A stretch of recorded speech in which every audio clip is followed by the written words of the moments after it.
आज दोपहर 2 बजे नीतीश कुमार का शपथ ग्रहण समारोह होगा। बीजेपी के साथ गठबंधन तोड़ने के बाद नीतीश कुमार महागठबंधन के साथ मिलकर सरकार बनाने जा रहे हैं। कुल 7 पार्टियों के सहयोग से ये सरकार बनने जा रही है। नई सरकार में जेडीयू और आरजेडी के 14 मंत्री हो सकते हैं। मंगलवार को नीतीश कुमार और तेजस्वी यादव ने राज्यपाल से मुलाकात की और सरकार बनाने का दावा पेश किया। राज्यपाल से मुलाकात के बाद नीतीश कुमार ने कहा कि 7 पार्टियों के 164 और 1 निर्दलीय विधायक महागठबंधन के साथ हैं। सभी साथ मिलकर काम करेंगे और बिहार की सेवा करेंगे। नीतीश कुमार ने बताया कि विधायकों से समर्थन वाली चिट्ठी राज्यपाल को सौंप दी है। 1 से 64 और इसके अलावा एक इंडिपेंडेंट हम लोगों के साथ 7 पार्टी और एक अकेला इंडिपेंडेंट, और हम लोग जो उधर थे उनसे हम लोगों ने रास्ता आज समाप्त कर लिया और हम लोग एक साथ मिल करके 7 पार्टी हो गए जो हम लोगों का महागठबंधन है।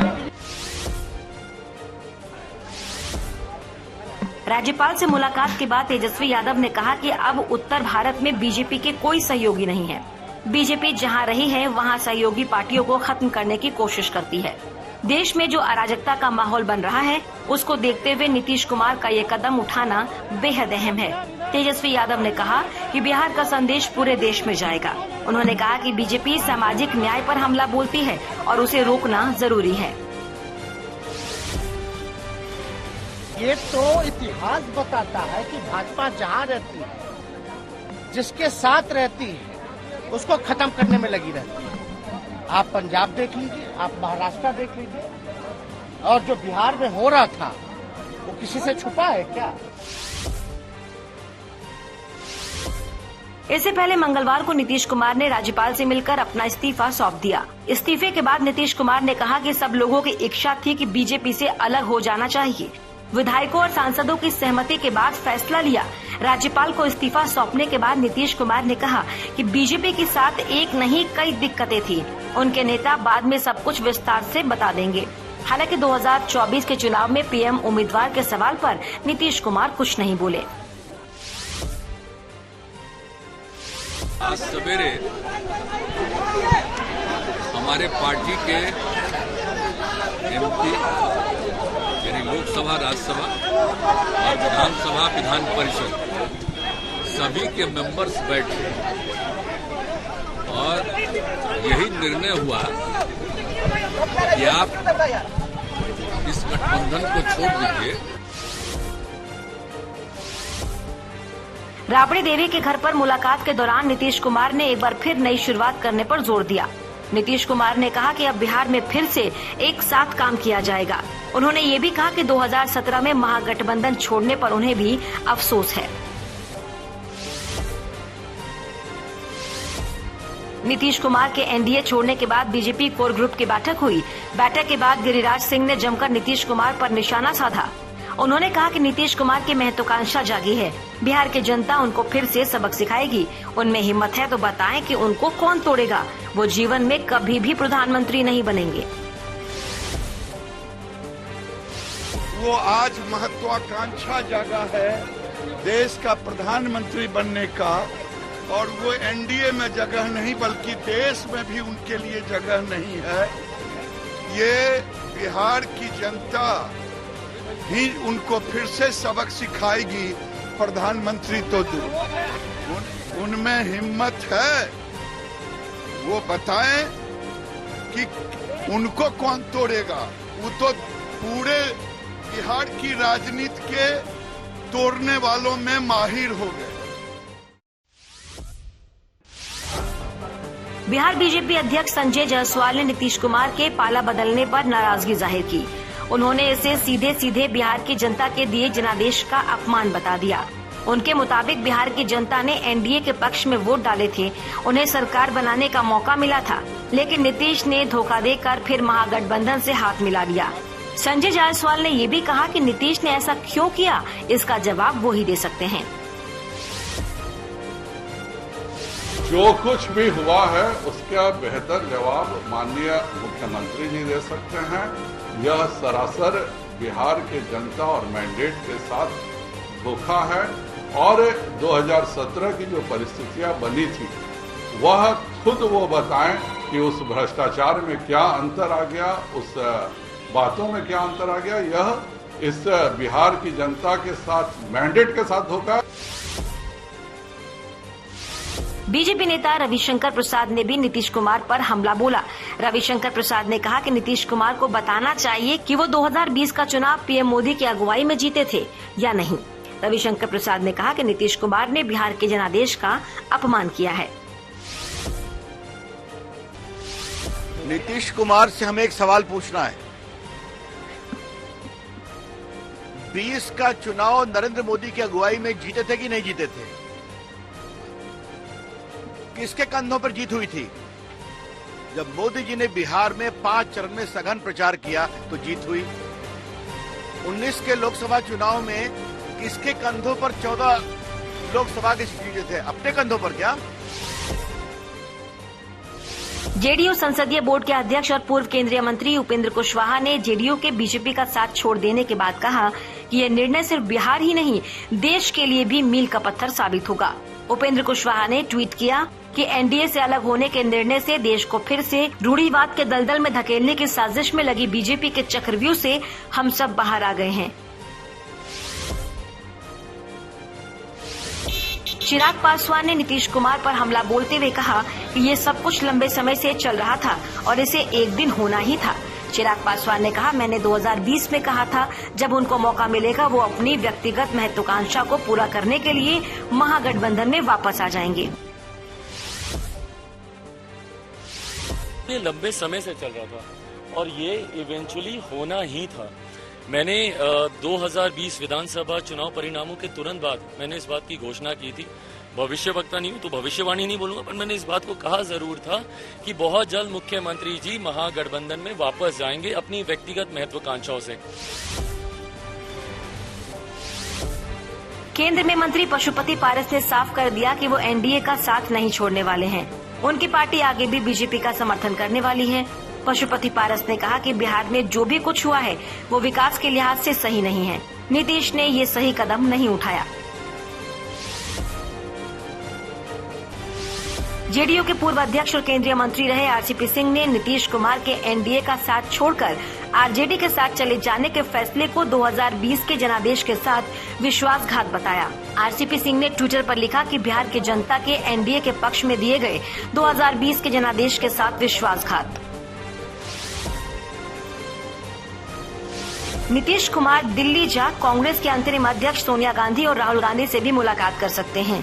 कांग्रेस की तरफ से ऐसी खबर आई है कि नई सरकार पर मंथन करने के बाद नीतीश दिल्ली जा सकते हैं।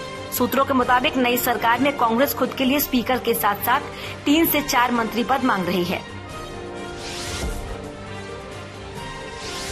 बिहार में सत्ता में हुए बदलाव के बहाने समाजवादी पार्टी के अध्यक्ष अखिलेश यादव ने बीजेपी पर हमला बोला। अखिलेश यादव ने कहा है कि ये एक अच्छी शुरुआत है। आज ही के दिन नारा दिया गया था अंग्रेजों भारत छोड़ो, आज नारा दिया जा रहा है बीजेपी भगाओ। मुझे उम्मीद है कि अब दूसरी पार्टियां भी बीजेपी के खिलाफ खड़ी होंगी।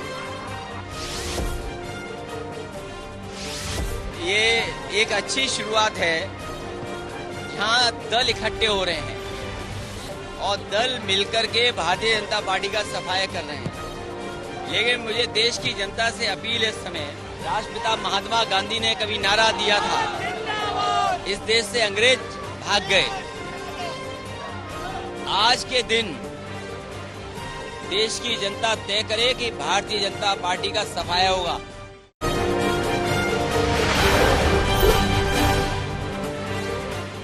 पीएम मोदी आज हरियाणा के दौरे पर होंगे।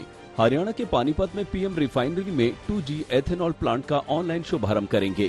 अब हरियाणा के पानीपत में किसानों को पराली जलाने की जरूरत नहीं पड़ेगी, बल्कि ये उनकी आय का जरिया बनेगी। ये संभव होगा रिफाइनरी में शुरू हो रहे 2G एथेनॉल प्लांट से। पराली से एथेनॉल बनाने वाले प्लांट पर 900 करोड़ रुपए की लागत आई है। इस प्लांट की क्षमता प्रतिदिन 100 किलोलीटर एथेनॉल बनाने की है। कांग्रेस नेता राहुल गांधी आज राजस्थान में होंगे। वो यहां तिजारा के जैन मंदिर में दर्शन के लिए आ रहे हैं। सोमवार को सीएम गहलोत ने भी चंद्रप्रभु दिगंबर जैन मंदिर में दर्शन किए थे। सीएम गहलोत सोमवार को अलवर के तिजारा गए थे। उन्होंने जैन मंदिर में दर्शन किए और फिर आरती में भी शामिल हुए। उन्होंने शहर के प्राचीन हनुमान मंदिर में दर्शन कर पूजा अर्चना की थी। आज दिल्ली के सीएम अरविंद केजरीवाल गुजरात आएंगे। 10 दिन में तीसरा मौका है जब केजरीवाल गुजरात जा रहे हैं। केजरीवाल विधानसभा चुनाव से पहले आपके चौथे चुनावी वादे की घोषणा करेंगे। माना जा रहा है कि आज वो महिलाओं और उनके सशक्तिकरण की दिशा में कोई वादा कर सकते हैं। सीएम केजरीवाल पालनपुर के टाउन हॉल में एक सभा को संबोधित करेंगे। आम आदमी पार्टी इससे पहले गुजरात के लोगों से कई वादे कर चुकी है। पहला वादा 300 यूनिट मुफ्त बिजली देने का किया है। दूसरा वादा सभी बेरोजगार युवाओं को नौकरी देने का और तीसरा वादा आदिवासियों के लिए किया है। रविवार को ही केजरीवाल ने वादा किया था कि सत्ता मिली तो आदिवासी क्षेत्रों में संविधान की 5वीं अनुसूची और पंचायत उपबंध कानून को लागू किया जाएगा।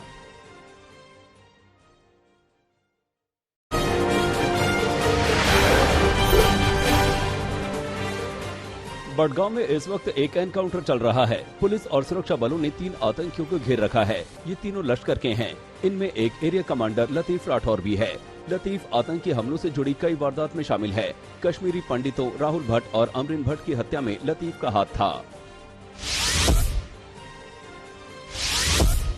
महिला से बदसलूकी करने के आरोपी श्रीकांत त्यागी को अदालत ने 14 दिन की न्यायिक हिरासत में जेल भेज दिया है। त्यागी की गिरफ्तारी मेरठ से हुई थी। उसके साथ 3 और लोग भी पकड़े गए थे। श्रीकांत त्यागी की 5 कारों को पुलिस ने जब्त किया है। वो फरारी के दौरान लगातार कारें, फोन और ठिकाने बदलता रहा, लेकिन मंगलवार को मेरठ में अरेस्ट हो गया। श्रीकांत पर नोएडा की एक सोसाइटी में महिला से अभद्रता और मारपीट करने का आरोप है। श्रीकांत 5 अगस्त से फरार था। उसकी गिरफ्तारी के लिए पुलिस की 12 टीमें लगी हुई थी। पुलिस ने उस पर इनाम का भी ऐलान किया था। त्यागी को पकड़ने वाली पुलिस टीमों को ये इनाम दिया जाएगा। त्यागी को विधानसभा स्टिकर दिलाने में स्वामी प्रसाद मौर्य का हाथ था। पुलिस पूछताछ में त्यागी ने कहा कि मौर्य ने ही उसे स्टिकर दिए थे जो उसने धौंस जमाने के लिए कार पर लगाए थे। हालांकि पुलिस ने कहा कि इसकी आगे जांच की जाएगी।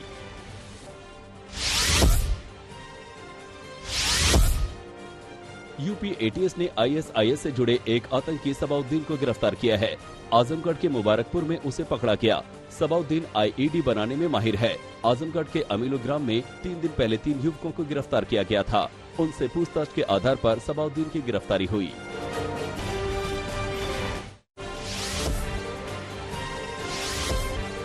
अमरावती में पिछले 48 घंटे से हो रही मूसलाधार बारिश में ट्रैक्टर पुलिया पार करते समय डूब गया। बेमड़ा नदी में पुलिया पर 4 से 5 फीट पानी था। इसके बावजूद ट्रैक्टर ट्रॉली लोगों के मना करने के बावजूद नदी पार करने की कोशिश करता है। देखते ही देखते ट्रैक्टर पानी के बहाव में बह जाता है। ट्रैक्टर में सवार 5 लोग तेज बहाव में बह गए, जिसके बाद हड़कंप मच गया। हालांकि 2 लोग तैरकर नदी के किनारे पहुंच गए, लेकिन 3 लोगों को सैलाब अपने साथ बहा कर ले गया। अमरावती में सैलाब की एक और रोंगटे खड़े करने वाली तस्वीर सामने आई, जहां नदी के तेज बहाव के बीच सुमो फंस गई। हालांकि पीछे खंबा होने की वजह से सुमो कुछ देर रुकी, लेकिन मालू नदी का प्रवाह इतना भयंकर और इतना रौद्र था कि गाड़ी ज्यादा देर सैलाब में ठहर नहीं सकी। उस गाड़ी को कुछ ही पलों में अपने साथ बहा ले गई। गनीमत रही कि इस वाहन में कोई नहीं था। महाराष्ट्र के वाशिम जिले में बारिश ने हाहाकार मचाया है। जिले के हर शहर और गांव में बारिश ने पिछले 18 घंटों से त्राहिमाम मचाया है। बारिश के कारण गांव में लगे बिजली के खंभे गिर जाने के कारण बिजली गुल हो गई, जिसके बाद जान जोखिम में डालने की तस्वीर सामने आई, जहां रस्सी बांधकर लाइनमैन बिजली के खंभे पर चढ़ गया। हालांकि उसकी ये कोशिश रंग लाई और गांव में दोबारा लाइट आई।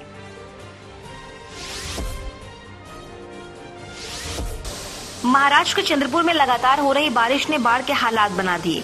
चंद्रपुर से तेलंगाना को जोड़ने वाली बामणी राजूरा मार्ग पर वर्धा नदी के पुल के ऊपर से पानी बहने के कारण इस मार्ग पर यातायात बंद हो गया। 1 महीने के भीतर ये तीसरी बार है बारिश की वजह से यह रास्ता बंद करना पड़ा। लगातार बारिश और डैम के दरवाजे खोलने के कारण वर्धा नदी में बाढ़ आई है। बल्लारपुर तहसील और ब्रह्मपुरी तहसील सबसे ज्यादा प्रभावित है। कई गाँव का संपर्क टूट गया है। जगह जगह जल भराव हो गया। मौसम विभाग ने चंद्रपुर के लिए रेड अलर्ट जारी किया। मध्य प्रदेश के खरगोन में कुंदा नदी में बाढ़ का तेज बहाव होने के बावजूद लोग जान जोखिम में डालकर नदी पार कर रहे हैं। पहाड़ी इलाकों में बारिश के चलते नदी नाले उफान पर हैं। जिले की सबसे बड़ी कुंदा नदी में बाढ़ का पानी होने के बावजूद लोग खतरा मोल ले रहे हैं। हालांकि ये दूसरा पुल न होने की वजह से लोगों का इस तरह से सफर तय करना मजबूरी है।